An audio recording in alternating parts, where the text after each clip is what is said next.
സംസ്ഥാനതല കവിതാലാപന ഗാനാലാപന മത്സരം വഴുതക്കാട് വുമൻസ് കോളേജിൽ നടന്നുകൊണ്ടിരിക്കുകയാണ്. ജൂനിയർ ഗേൾസ് വിഭാഗം 3ാം സ്ഥാനം നേടിയ വേദിക ഇന്ന് നമ്മോടൊപ്പമുണ്ട്. നമുക്ക് കൂടുതൽ വിശേഷങ്ങൾ അറിയാം. മോൾ എപ്പോൾ തൊട്ടാണ് ഇങ്ങനെ സംഗീതത്തോട് ഒരു ഇഷ്ടം ഉണ്ടെന്ന് മനസ്സിലാക്കാൻ തുടങ്ങിയത്? എപ്പോൾ തൊട്ടാണ്? 2-2.5 വയസ്സിലൊക്കെ ഇങ്ങനെ ചുമ്മാ പറഞ്ഞു കൊടുക്കുമ്പോൾ പാടുമായിരുന്നു. അപ്പം മൂത്ത ആൾ നന്നായി പാടും. വേദികയ്ക്കൊരു ചേച്ചിയുണ്ട്, വർഷ. അയാളും നന്നായി പാടും. അപ്പോൾ അവൾ പാടുന്നത് കേൾക്കുമ്പോൾ ഇവളും പാടും. അങ്ങനെ പാട്ടിനോട് ഇൻട്രസ്റ്റ് ഉണ്ടെന്നപ്പോഴേ മനസ്സിലായി. പിന്നെ അവളും കൂടെ പറഞ്ഞു കൊടുക്കും. അങ്ങനെ ഭയങ്കര ഇഷ്ടമാണ് പാടാൻ. മ്യൂസിക് ക്ലാസ്സിനൊക്കെ പോകാൻ തുടങ്ങിയിട്ട് കുറേ ആയോ? ഇപ്പോൾ കുറച്ച് നാളായി. ഇപ്പോൾ തുടക്കത്തിൽ പോയി പഠിക്കുമായിരുന്നു. പിന്നീട് ഇപ്പം ഓൺലൈനായിട്ടാണ് പഠിക്കുന്നത്. 7-8 വർഷമായി. കോമ്പറ്റീഷൻസിൽ പങ്കെടുത്തിട്ടുണ്ട്. ഏകദേശം 4ാം ക്ലാസ് മുതൽ അല്ലേ? കോമ്പറ്റീഷൻ എല്ലാത്തിനും ലൈറ്റ് മ്യൂസിക്കിനാണ് അധികം പങ്കെടുത്തിരുന്നത്. ക്ലാസിക്കൽ കഴിഞ്ഞ വർഷം കോമ്പീറ്റ് ചെയ്തിട്ടുണ്ടായിരുന്നു. സൗത്ത് സോൺ കലോത്സവത്തിൽ സൗത്ത് സോൺ സഹോദയ കലോത്സവത്തിൽ ക്ലാസിക്കൽ മ്യൂസിക്കിന് ഫസ്റ്റ് പ്രൈസ് ഉണ്ടായിരുന്നു. സ്റ്റേറ്റിൽ പോയിരുന്നു, A ഗ്രേഡ് ഉണ്ടായിരുന്നു. പിന്നെ എല്ലാ വർഷവും ഒന്നെങ്കിൽ ലൈറ്റ് മ്യൂസിക് അല്ലെങ്കിൽ അങ്ങനെ ഏതിനെങ്കിലും പോവാറുണ്ട്. സ്റ്റേറ്റ് വരെ എത്താറുണ്ട്. ഓക്കെ. അപ്പോൾ ഇപ്പോൾ ഒരു പരിമിതികൾക്കപ്പുറം സംഗീത ലോകത്തിലോട്ട് യാത്ര ചെയ്യാണ്. അപ്പോൾ ഇപ്പോൾ എന്ത് തോന്നുന്നു? പ്രൗഡായിട്ട് തോന്നുന്നുണ്ടോ? തീർച്ചയായും ഭയങ്കര സന്തോഷമുണ്ട്. ഇത്രയും വരെയൊക്കെ ഭഗവാൻ അനുഗ്രഹിച്ച് ഇത്രയും വരെയൊക്കെ എത്തുന്നുണ്ട്. എത്രാം ക്ലാസ്സിലാണ് മോള് പഠിക്കുന്നത്? ഇപ്പോൾ 9ൽ ശ്രീ രവിശങ്കർ വിദ്യാമന്ദിർ. പാടാറുണ്ട്. സ്കൂളിലെ ടീച്ചേഴ്സും നല്ല സപ്പോർട്ടാണ്. നല്ല വലിയ ഇഷ്ടമാണ് അത്. മോളുടെ അതേപോലെ തന്നെ മോൾക്ക് ഇപ്പോൾ ഏറ്റവും ഇപ്പോൾ പാട്ടിൽ തന്നെ ഏതായിരിക്കും കൂടുതലായിട്ട് അവൾ പാടാൻ ആഗ്രഹിക്കുന്ന പാട്ടുകൾ? അങ്ങനെ വീട്ടിലൊക്കെ ഇങ്ങനെ പാടാറുണ്ടോ? പാടാറുണ്ട്. അങ്ങനെ ഇഷ്ടമുള്ള പാട്ട് ഒന്നുമില്ല. ചിലപ്പം കേൾക്കുമ്പോൾ അതിൻ്റെ കൂട്ടത്തിൽ ചിലപ്പോൾ അങ്ങ് പാടും. അത്രേ. അങ്ങനെ ഇന്നത് പഠിക്കണം എന്നുള്ള രീതിയിലൊന്നും പറയാറില്ല. പക്ഷേ എല്ലാ പാട്ടുകളും ഇഷ്ടമാണ്. ഹിന്ദി ആയാലും കേട്ട് തന്നെ പഠിക്കുന്നത്. ലിറിക്സ് എല്ലാം അങ്ങനെ തന്നെയാണ് പഠിക്കുന്നത്. പിന്നെ മൂത്ത ആളും പറഞ്ഞു കൊടുക്കും. അവൾ പാടുന്ന കേൾക്കുമ്പോൾ മിക്കവാറും ആ പാട്ടുകളെല്ലാം ഇവളും പഠിക്കും. അങ്ങനെയൊക്കെ.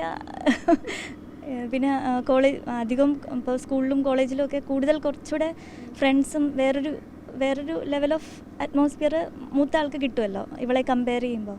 അപ്പം ആ ഒരു ഇൻഫർമേഷനാണ് ആക്ച്വലി ഇവൾക്ക് കൂടുതൽ കിട്ടുന്നത്. പുതിയ പാട്ടുകളും എല്ലാം അറിയുന്നത് അങ്ങനെയാണ് ഇയാൾ. പാട്ടിൻ്റെ ലോകത്തോട് ഇരിക്കാനാണ് മോൾക്ക് കൂടുതൽ, വേദിക്ക് കൂടുതൽ ഇഷ്ടം അല്ലേ? ആണോ? പാട്ടാണ് കൂടുതൽ ഇഷ്ടം. പാട്ട് എന്നും കേൾക്കാറുണ്ടോ? കേൾക്കാറുണ്ട്. സൂര്യകാന്തി സ്വപ്നം കാണുവതാരേ, പ്രേമപൂജാ പുഷ്പവുമായി നീ തേടുവതാരേ, തേടുവതാരേ ആരേ. എന്ത് തോന്നി പാടിയപ്പോൾ? എന്ത് തോന്നി? ഹാപ്പി ആണോ?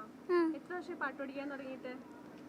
7 വർഷമായി. 7 വർഷമായി പാട്ട്. ഇപ്പം എത്രാം ക്ലാസ്സിലാണ് പഠിക്കണേ? ഇപ്പോൾ 9ാം ക്ലാസ്സിൽ. ഏതൊക്കെ മത്സരത്തിൽ പങ്കെടുത്തിട്ടുണ്ട്? കുറേ മത്സരത്തിൽ പങ്കെടുത്തിട്ടുണ്ടോ? ഏറ്റവും ഇഷ്ടപ്പെട്ട പാട്ട് ഏതാ? അങ്ങനല്ല. അങ്ങനെയില്ല. കൂടുതലും പാടാൻ ആഗ്രഹിക്കുന്ന പാട്ട് ഏതാ?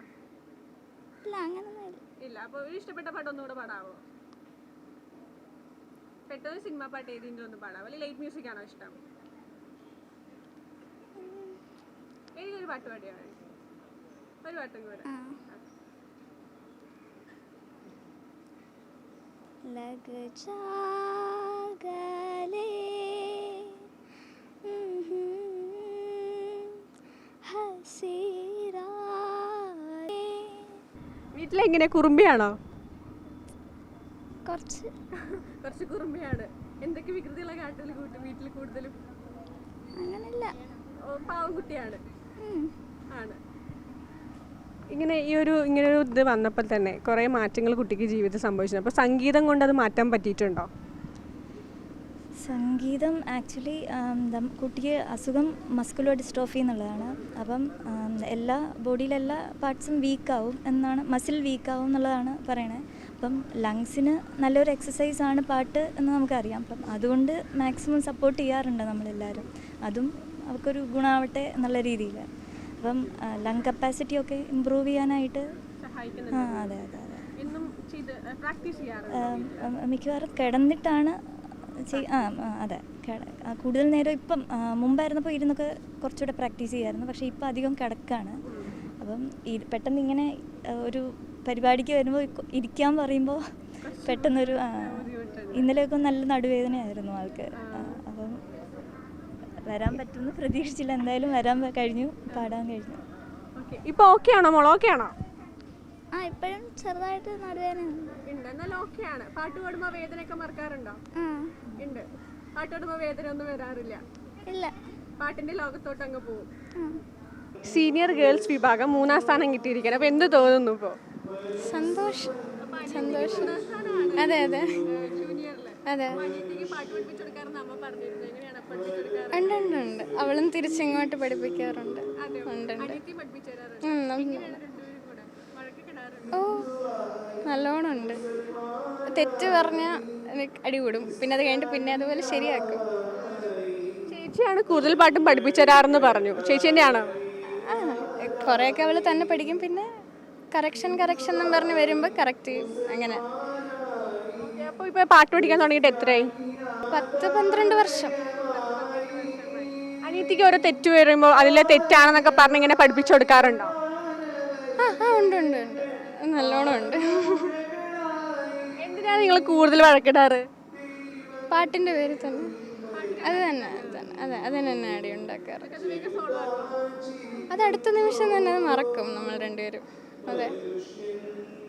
അനിയത്തിയിൽ കൂടുതൽ ഇഷ്ടപ്പെട്ട ഒരു മെലഡി സോങ് ആണോ അല്ലെങ്കിൽ ലളിതഗാനമാണോ? അവൾ കൂടുതലായി ആഗ്രഹിക്കുന്ന പാട്ട് ഏതായിരിക്കും പാടാൻ? എനിക്ക് അവളുടെ ക്ലാസിക്കൽ മ്യൂസിക്കാണ് കൂടുതലും ഇഷ്ടം.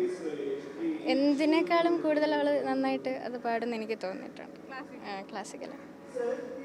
അനിയത്തിയിൽ പിന്നെ എന്താണ് പെട്ടെന്ന് ഇങ്ങനെ പാട്ടിലോട്ട് വന്നപ്പോൾ സന്തോഷം തോന്നിയോ? പ്രൈസ് കിട്ടിയപ്പോഴോ? നല്ല സന്തോഷം ഉണ്ടായിരുന്നു. ഞാൻ ഹാപ്പി ആയിരുന്നു. ഭയങ്കര ഹാപ്പി. സന്തോഷം. രണ്ടുപേർക്കും ഒരേ സ്ഥാനം. ലൈക്ക് ഭയങ്കര ഇതാണല്ലോ. അപ്പോൾ വേദിക്ക് ഹാപ്പി ആണോ? ചേച്ചിക്ക് 3ാം സ്ഥാനം കിട്ടിയിരിക്കുക. ഹാപ്പിയാണ്. രാജശില്പി നീ എനിക്കൊരു പൂജാവിഗ്രഹം തരുമോ? പുഷ്പാഞ്ജലിയിൽ പുതിയാനെനിക്കൊരു പൂജാവിഗ്രഹം തരുമോ? രാജശില്പി. നമ്മളിവിടെ ഇത്ര നേരം ഇരുന്ന് സംസാരിച്ചത് വേദികയാണ്. ഇനിയൊരു പാട്ടിൻ്റെ ലോകത്തോട് മാത്രം സഞ്ചരിച്ച് പാട്ടിനെ കൂടുതൽ ഇഷ്ടപ്പെടുന്ന ഒരു കുട്ടി കൂടിയാണ് വേദിക. അപ്പോൾ വേദിക വളരെ താങ്ക്സ് നമ്മുടെ കൂടെ ഇത്രയും നേരം സ്പെൻഡ് ചെയ്തതിൽ.